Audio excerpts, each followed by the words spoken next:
Oke. Di majmuk bertingkat itu ada beberapa jenis, ataupun kita dari pengertiannya dulu ya. Dari pengertian majmuk bertingkat sendiri, itu pengertiannya adalah kalimat yang memiliki lebih dari satu klausa. Jadi ya, dia kalimat yang memiliki lebih dari satu klausa dan hubungan antar klausa tidak sederajat. Ya, itu kenapa disebut bertingkat. Jadi antara klausa satu dengan klausa yang lainnya itu tidak sederajat atau tidak setingkat. Jadi bisa saja klausa yang pertama itu tingkatannya lebih tinggi, klausa selanjutnya itu cuma penjelas saja, atau klausa sebelumnya itu tingkatannya intinya, kalau selanjutnya itu cuma poin-poinnya aja, seperti itu. Nanti kita akan ketahui di sini di materi yang pertama. Jadi kalau si kalimat majmuk itu merupakan kalimat yang memiliki atau terdiri dari satu klausa atau lebih dari satu klausa dan hubungan antar klausa itu tidak sederajat. Jadi kalimat majmuk bertingkat juga itu terbagi menjadi beberapa jenis. Itu banyak, ada satu duanya. Jadi kita lihat. Yang pertama itu hubungan sebab akibat. Hubungan sebab akibat. Jadi ada sebab akibat ditandai oleh kata penghubung sehingga, sampai-sampai, ataupun maka. Nah, contohnya yang A, ia terlalu bekerja keras sehingga jatuh sakit. Itu kan ada perbedaan antara yang poin A dengan antara kalimat ataupun klausa yang pertama, ia bekerja keras, dengan jatuh sakit. Itu kan berbeda maknanya.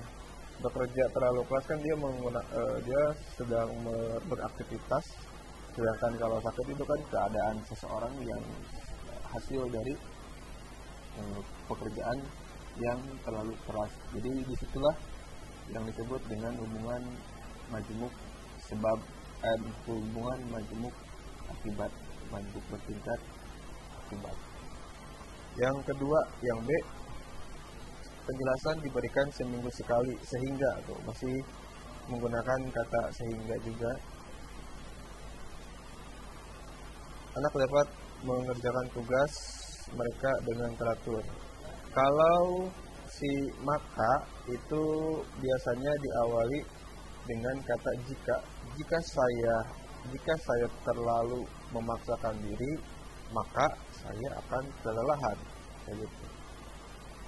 Nah, kalau misalkan si kata-katanya itu sampai-sampai, ya bisa sendiri, bisa dirangkai sendiri.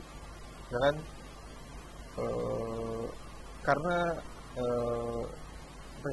saya kasih nama ya, misalkan Adit terlalu terburu-buru berangkat ke sekolah, ataupun Adit terlalu buru-buru membuka Meet yang dikirimkan oleh gurunya, sampai-sampai dia lupa kalau dia belum memakai baju seragam, misalkan kayak gitu.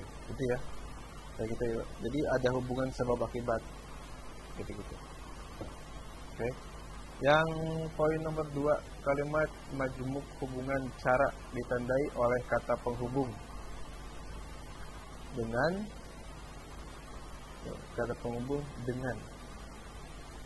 Contohnya, kejelasan PSMS Medan berhasil mempertahankan kemenangannya dengan memperkokoh pertahanan mereka. Jadi hubungan cara itu ada caranya di situ. Dengan cara, ini udah jelas ya, dengan cara yang menggendongnya anak itu, ia bawa ke rumah sakit, ke rumah orang tuanya. Terus yang C, pemburu itu menunggu di atas bukit dengan itu kan menandakan cara si pemburu untuk menunggu di bukit.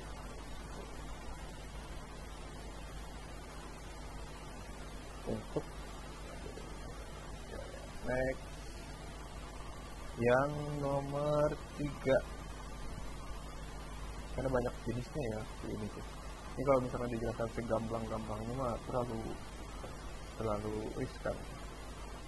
Kalimat majmuk hubungan sangkalan ditandai dengan konjungsi seolah-olah seakan-akan.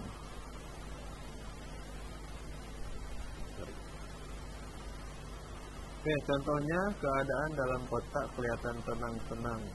Kelihatan tenang seolah-olah tidak ada suatu apapun yang terjadi. Terus yang kedua, dia diam saja seakan-akan dia tidak mengetahui persoalan yang terjadi. Yang C, ia pun menghapus wajahnya seakan mau melenyapkan pikirannya yang risau itu. Sangkalan. Kalau tidak mengerti sangkalan, dicari dulu.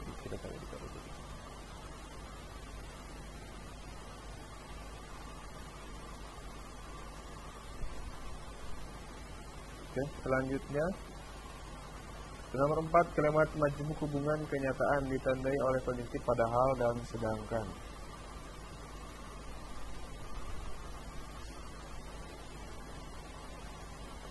Oke, contohnya pura-pura tidak tahu padahal dia tahu banyak. Kenyataan. Terus para tamu sudah siap sedangkan kita belum siap. Jadi kenyataannya itu dari kalimat awal pura-pura tidak tahu padahal dia tahu, pura-pura tidak tahu berarti dia kan bohong. Padahal dia tahu banyak. Jadi kenyataan yang sebenarnya itu bahwa dia itu tahu banyak. Jadi menjelaskan kenyataan di kalimat selanjutnya atau di klausa selanjutnya setelah ada kata padahal dan sedangkan. Nomor 5, kalimat majmuk hasil ditandai dengan konjungsi makanya. Yang A, tempat ini licin makanya Anda jatuh, hasil.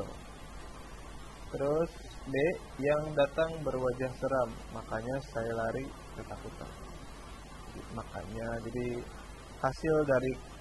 contohnya hasil dari si ini licin, si tempatnya licin, jadi ianya jatuh, hasil dari licinnya jatuh. Terus karena wajahnya seram, dianya lari. Terus nomor 6, kalimat majmuk hubungan penjelas ditandai dengan bahwa. Jadi kalau udah ketemu bahwa itu dijelaskan sedetail-detailnya. Yang A, berkas riwayat hidupnya menunjukkan bahwa dia adalah seorang pelajar teladan. Bahwa ya satu. Kebun ini telah dibersihkan ayah, yaitu dengan memasang Kebun ini telah dibersihkan ayah, yaitu dengan memangkas dan menebang belukar yang tumbuh di sekitarnya.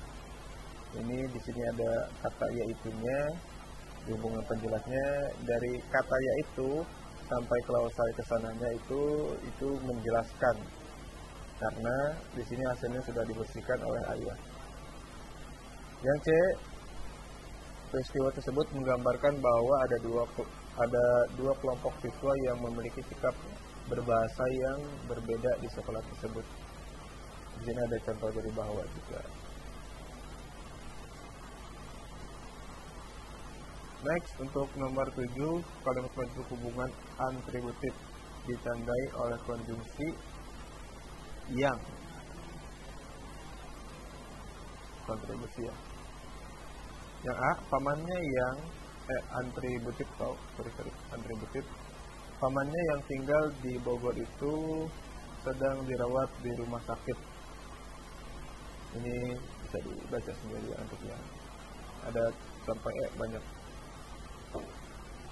Kalau untuk majas si kalimat majmuk bertingkat dan majmuk setara. Oke, kita lanjut ke menelaah ataupun menganalisis isi, struktur, kebahasaan dalam teks. Kemarin kan cuma disingkat-singkat saja.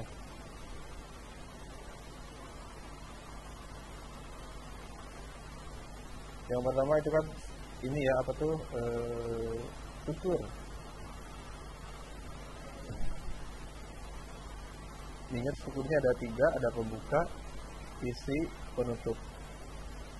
Pembuka itu pengenalan tentang isu ataupun pandangan pembicara tentang topik seperti biasa sih. Kalau di teks-teks biasanya juga kan seperti itu, pengenalan topik itu pasti ada di pembukaan. Berupa pengenalan isu, masalah ataupun pandangan pembicara tentang topik yang akan dibahasnya. Bagian ini sama dengan isi dalam teks eksposisi yang disebut dengan isu. Jadi yang hampir mirip-mirip juga sama teks eksposisi. Yang kedua itu berupa isi. Isi berupa rangkaian argumen pembicara yang berkaitan dengan pendahuluan atau tesis. Pada bagian ini dikemukakan pula sejumlah fakta ataupun untuk memperkuat argumen-argumen si pembicara tersebut. Nah, di sini berarti dia sudah menghasilkan argumen dari topik yang dibahas di pembukaan itu sedikit dibahas di pembukaan atau pandangan-pandangan topik yang dibahas di pembukaan. Kemudian ketika masuk ke isi itu dia udah memulai argumen dia, pendapat menurut dia, dan dikembangkan juga dengan bukti-bukti atau fakta-fakta atau sejumlah fakta-fakta yang bisa memperkuat argumen-argumen si pembicara tersebut. Selanjutnya yaitu bagian penutup atau berupa penegasan kembali atas pernyataan-pernyataan sebelumnya. Nah, untuk kata konsepnya seperti ini supaya lebih simpelnya. Ada di pendahuluan itu ada isu, membahas tentang permasalahan sedikit dan pandangan umum dan dari si penulis. Yang kedua itu pendapat-pendapat dan fakta di dalamnya. Yang ketiga itu simpulan dan rangkuman. Ini di sini kita ada contohnya tentang contoh dari pendahuluan. Silakan dibaca.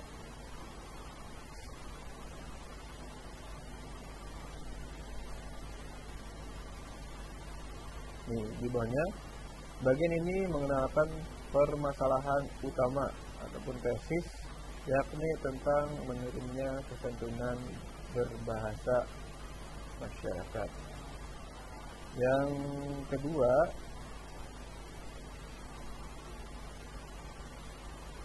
teks tersebut merupakan salah satu bagian dari argumen pembicara tentang menurunnya kesantunan berbahasa masyarakat. Jadi komentar, argumen, fakta-fakta di dalam isu itu dikemukakan.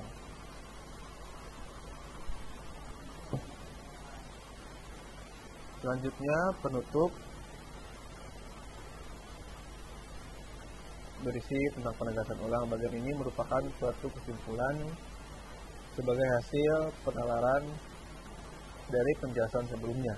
Hal ini ditandai oleh kata-kata yang berupa saran, ya udah yang namanya penutup ya kasih saran, kasih penjelasan, kasih kesimpulan dan lain-lain. Oke, kita lanjut dulu. Yang kemarin tentang kaidah kebahasaan ya. Oke, yang pertama kebahasan-kebahasan yang ada di dalam teks ceramah.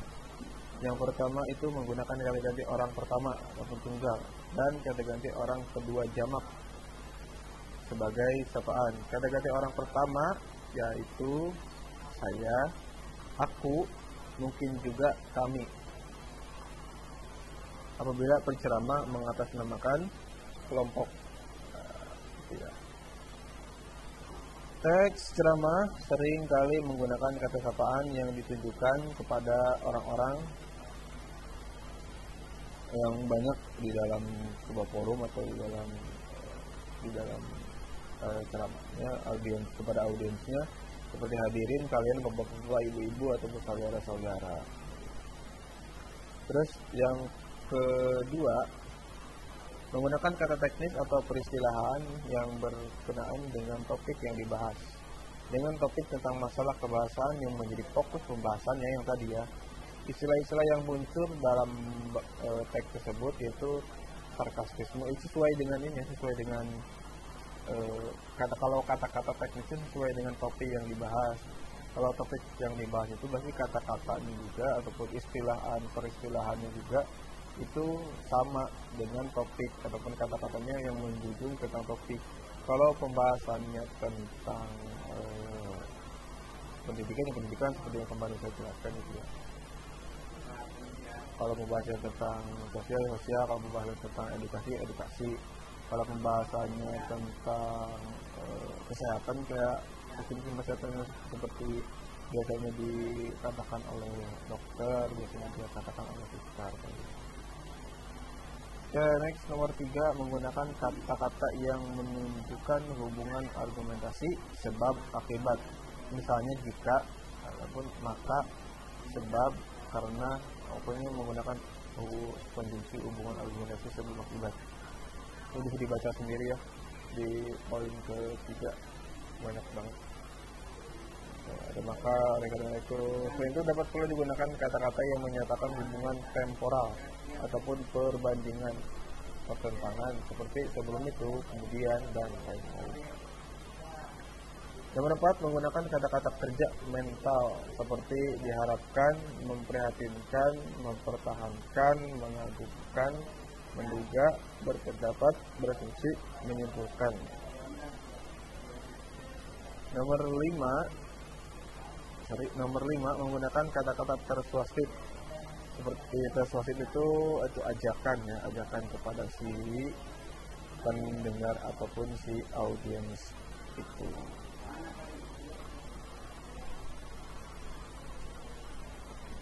Oke. Untuk kalian ada yang ingin ditanyakan dulu gak tentang kebahasaan?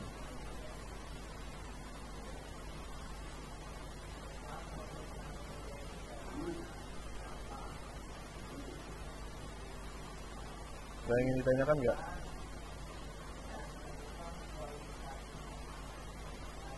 Gak ada?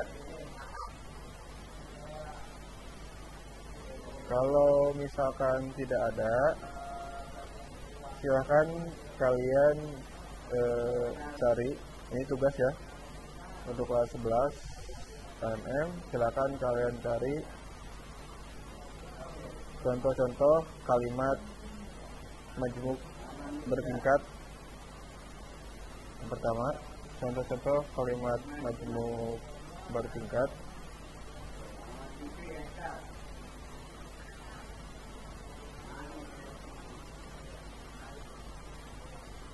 Ini contohnya seperti tadi ya, yang seperti ini, majmuk bertingkat.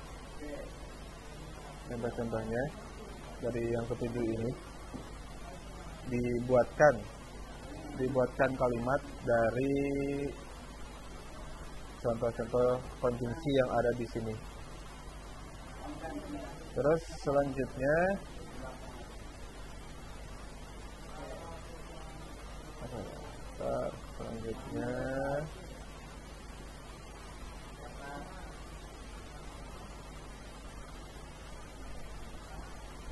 silakan siapkan ataupun buat teks ceramah. Insyaallah minggu depan kalau tidak ada halangan kita akan praktik ceramah di media Google Meet. Oke, sampai sini ada yang ingin ditanyakan?